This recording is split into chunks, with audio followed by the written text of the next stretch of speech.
তোমাকে কতবার বলেছি এইসব খাবার বাজার থেকে কখনোই কিনে নিয়ে আসবে না। কেন কিনলে বলো? এটা তোমার খেতেই হবে।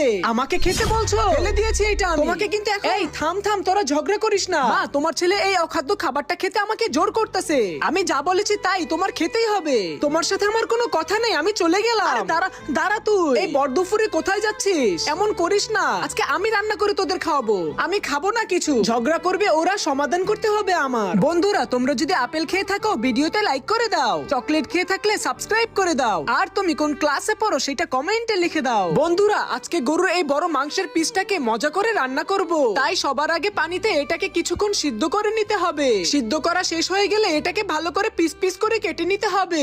এখন এটাকে আরো ভালো করে রান্না করার জন্য সকল ধরনের মশলা এই মাংসের উপরে দিয়ে দিতে হবে।